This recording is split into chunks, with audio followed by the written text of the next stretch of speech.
Welcome back. Today I have a first impressions for a brand new upcoming game from Quined Games. This one is called Terramara. It is a 2 to 4 player worker placement game with a twist. Now, if you aren't familiar with the name Terramara, you should already be familiar with the group of designers that is behind it. This is a fantastic team that has designed some of my favorite games of all time, including Coimbra, Egizia, Lorenzo, Magnifico, Grand Austria Hotel, and this year's darling Mystery House from Antonio Tinto.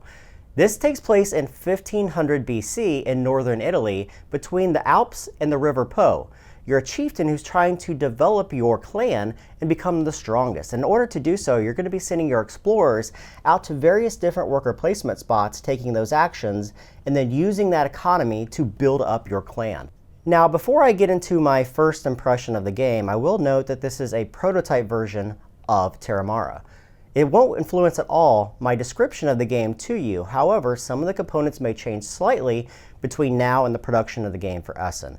Having said that, what you're looking at here is the main board, and around the outside of the board is the frame for it, because each of these different locations are tiles that would be placed into it. However, the outside of the board will remain the same for every single game that you play. Across the top of the board is the military track. Across the left-hand side are the different locations where you can take your carriage and move down to the various locations and take bonus actions. And across the bottom is a place for your canoe. Again, one of those spaces that you'll be moving across and getting bonus actions through the course of the game. The tiles, though, however, are the main draw within the game. You're going to notice a number of different tiles in these different locations. In addition to that, there are a number of other tiles that can make the game variable depending upon how you set up the game. These are broken out into level 1s, level 2s, and level 3s, each incorporating their own particular area on the board. Not to mention that the back side of every single one of these tiles is in fact double-sided.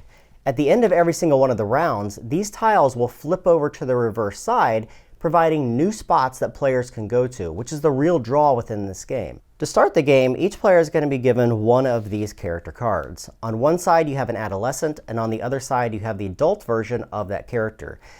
At the start of each of the 5 rounds, a player can make a decision to permanently change their character from a child to an adult, meaning that their variable player power will in fact change from one side to the next. It's up to you as a player to decide when to make that change and when to use the reverse side of that card to greater benefit.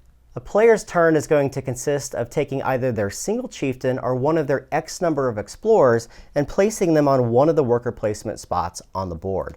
Now, there's rules on where you can place these workers. There are 5 rounds in the game, which are denoted by the different locations on the right-hand side of the board. You have round 1, 2, 3, 4, and the last 2 spots for round 5. You're free, in fact, to place your worker on any one of the locations that you so wish to go to.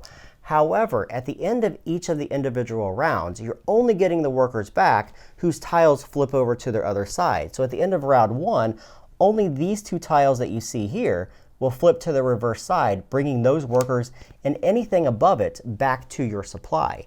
Anything that is placed below that threshold will not return to you. So it's a decision that you'll have to make. Do I get a really strong power that may boost one of my tracks around the outside of the board, knowing that I'm not going to be able to get that worker back into a later portion of the game when that tile flips over? Each of these individual worker placement spots is going to give you some kind of benefit.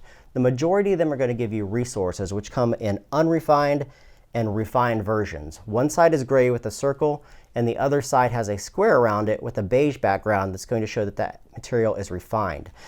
Your job is to refine all of these materials, so at the end of each of your individual turns, you can buy artifacts across the bottom side of the board. These artifacts are going to be boons to your economy that are going to allow you to do some kind of variable power throughout the game, either enhancing powers or giving you one-time benefits or end of the game scoring.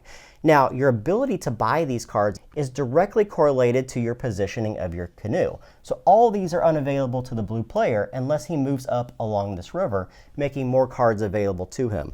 Now, each one of these cards is going to be placed in your tableau. They all require some cost or expenditure of refined materials and will also give you some victory points at the end of the game.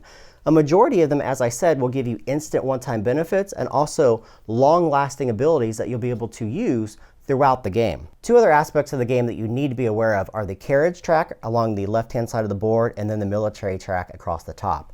You're going to have two carriages at the start of the game, both starting in the start position at the very top of the board. There are several locations in the game that you can go to that are going to allow you to move down that path. Each one of these locations is going to have branching paths that allow you to go to the flanking locations on the outside. You can either make a beeline down the path to be able to get one of the in-game positions to gain victory points, or you can move to the outsides to get bonuses from these tiles by landing on them. What's really unique is that each of these locations at the end of the round is going to flip over, revealing two new spots on the board that are no longer typical worker placement spots. On the left-hand side of the board, you're going to reveal outposts. So when you move your carriage to these locations along the paths, you can drop one of your flags in here to gain in-game victory points depending upon what it is asking for. In this case, it's asking for your positioning across the military track, across the top of the board. Each one of these paths has locations where they're going to zigzag and up and down through the course of the game, allowing you to go to different outposts and drop your flags in those locations. On the other side of the board, you're going to notice a different worker placement spot that is going to open.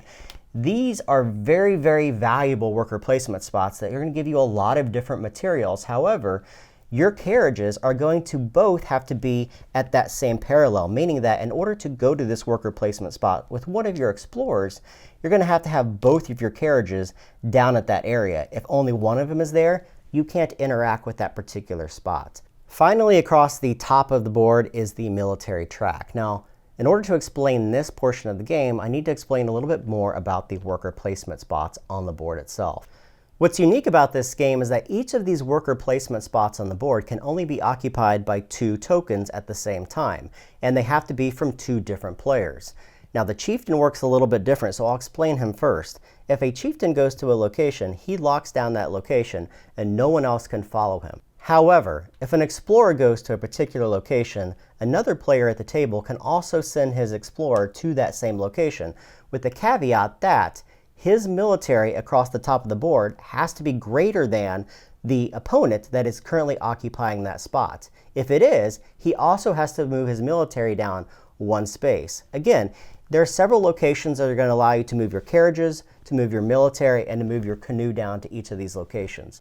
This is a game about trying to build up your civilization as best as possible because you're going to be managing a large number of resources, the artifact cards that you collect across the bottom of the board, and the three different tracks, trying to jockey up in each of these positions to have the best economy within the game in order to get victory points.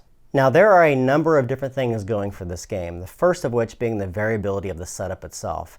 There is a large number of tiles that is set off to the side that can be switched out for other tiles, meaning that each of the games is going to have unique and different worker placement spots right from the very beginning, which also means that the objectives, the outposts, and even the goals that you're trying to acquire are going to change from game to game. You also have the variability of your character card. Using one of these character cards is going to drastically change the way that you play the game, and making that decision on when you want to flip it from one side to the reverse side is a decision that will follow you for the rest of the game. Also, there are 52 different artifact cards that are going to provide variable powers, so it's up to you to kind of build that engine in the game and to use it in the most effective way possible. So that is Terramara from Quined Games. Hopefully that's enough information to fuel your curiosity about it.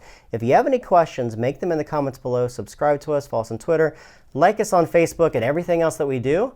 And we'll catch you guys next time.